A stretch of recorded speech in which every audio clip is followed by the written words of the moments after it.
जब मस्जिद फाड़कर बाहर आया 364 साल पुराना मंदिर।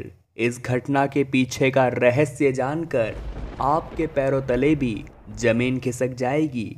जिसकी शुरुआत करने से पहले महादेव के सभी सच्चे भक्त कमेंट बॉक्स में हर हर महादेव जरूर लिखे। साथ ही हमारे चैनल को सब्सक्राइब करके बेल आइकन को भी जरूर प्रेस कर ले। यह सत्य चमत्कारिक घटना है उत्तर प्रदेश के मेरठ जिले के एक बहुत ही छोटे से गांव चंदोरा गांव की। इस गांव में 50% लोग मुस्लिम थे और 50% लोग हिंदू थे और ये दोनों धर्म के लोग बड़े भाईचारे के साथ रहा करते थे। परंतु गौर करने वाली बात तो यह थी कि इस गांव में मुसलमानों के लिए मस्जिद तो थी परंतु हिंदुओं के लिए कोई मंदिर नहीं था।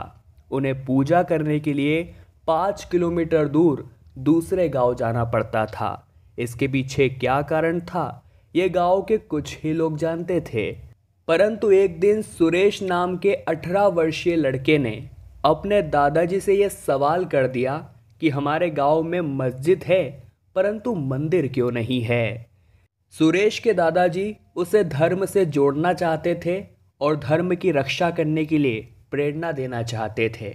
वे सब सच जानते थे, इसलिए उन्होंने सुरेश को बताया कि सन 1658 में औरंगजेब भारत आया था।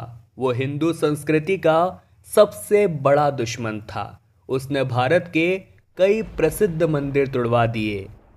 उसी समय एक प्रसिद्ध शिव मंदिर हमारे चंदोरा गांव में भी मौजूद था।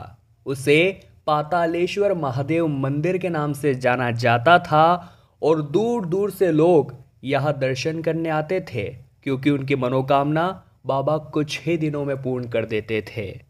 परंतु उस समय औरंगजेब अलग अलग क्षेत्रों में जा करके प्रसिद्ध हिंदू मंदिरों को ध्वस्त कर रहा था और उसकी नज़र हमारे इस चंदोरा गांव पर भी पड़ गई।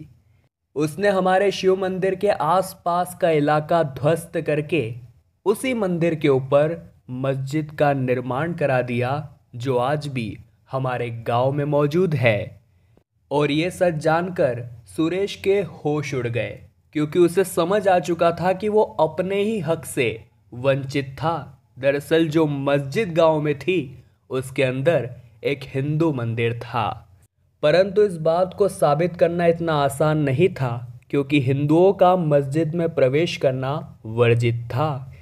सुरेश के दादाजी ने उससे कहा कि उनकी अंतिम इच्छा यही है कि वो उस पातालेश्वर शिव मंदिर को एक बार पुनः देखना चाहते हैं जिसके बारे में उनके दादाजी उन्हें बताया करते थे। अब सुरेश का खून खोल उठा था।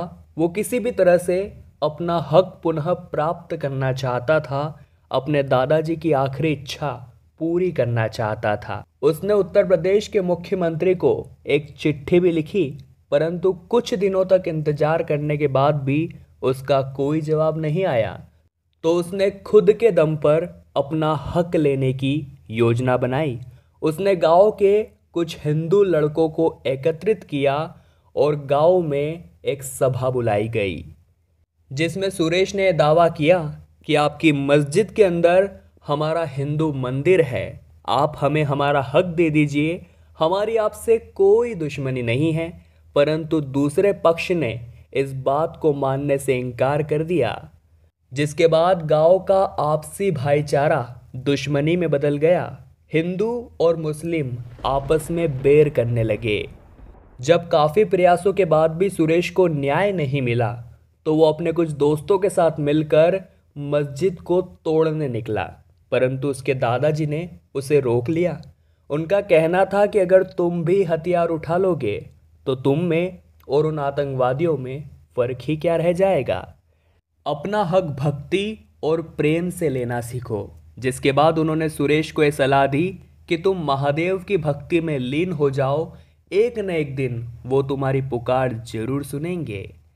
और जब गांव के पीपल के पेड़ के नीचे सुरेश महादेव का ध्यान कर रहा था तभी कुछ गैर हिंदू लोगों ने उसका अपहरण कर लिया और उन कट्टरपंथी लोगों ने सुरेश के हाथ पांव मुंह बांध करके उसे मस्जिद के अंदर छुपा दिया। उनका ऐसा मानना था कोई भी हिंदू मस्जिद के अंदर प्रवेश नहीं करेगा और किसी को भी सुरेश का पता नहीं लग पाएगा। जब 2-3 दिनों तक सुरेश किसी को नहीं मिला तो उसके परिजनों को बहुत चिंता सताने लगी। उन्होंने इधर उधर सुरेश को बहुत ढूंढा परंतु उसका कुछ पता नहीं लग पाया। परंतु कहते हैं ना, भक्ति में बड़ी शक्ति होती है। मस्जिद के अंदर बंद होकर भी सुरेश केवल महादेव के मंत्रों का जाप कर रहा था और जब वे लोग सुरेश को जान से मारने ही वाले थे तो उस स्थान पर एक बहुत बड़ा चमत्कार हुआ। उस दिन चंदोरा गांव में पहली बार भूकंप आया। उस भूकंप की तीव्रता इतनी तेज थी कि पूरी मस्जिद ध्वस्त हो गई और उसके अंदर से 364 साल पुराना पातालेश्वर महादेव मंदिर निकल कर आया, जो पहले से ही वहां विद्यमान था। साथ ही में एक और चमत्कार यह हुआ था कि जो लोग सुरेश को जान से मारने वाले थे वो भूकंप की चपेट में आकर के मलबे में दब गए और सुरेश का बाल भी बाका नहीं हुआ। जिसके बाद वहां के हिंदुओं ने सुरेश को सुरक्षित तरीके से बाहर निकाल लिया और पुलिस के माध्यम से इसके पीछे के अपराधियों को सजा सुनाई गई। परंतु सुरेश की भक्ति के बल से उसके दादाजी की अंतिम इच्छा जरूर पूरी हो गई थी, परंतु वहां पर मस्जिद फाड़कर 364 साल पुराना पातालेश्वर महादेव मंदिर जो आ गया था, जिसके बाद उस मंदिर का बहुत अच्छी तरह से जीर्णोद्धार किया गया, खूब सजाया गया और रोजाना हिंदू उसके अंदर पूजा करने लगे। इस घटना को लेकर आपके क्या विचार है, हमें नीचे कमेंट बॉक्स में जरूर बताइएगा। एक जय श्री राम का नारा तो सभी हिंदू भाई लगाइएगा ही लगाइएगा और जल्दी से चैनल को सब्सक्राइब करके बेल आइकन को प्रेस कर लेवे ताकि आपको हमेशा ऐसी सत्य चमत्कारी घटनाएं देखने को मिलती रहे। अभी के लिए आप सभी दर्शकों को हर हर महादेव।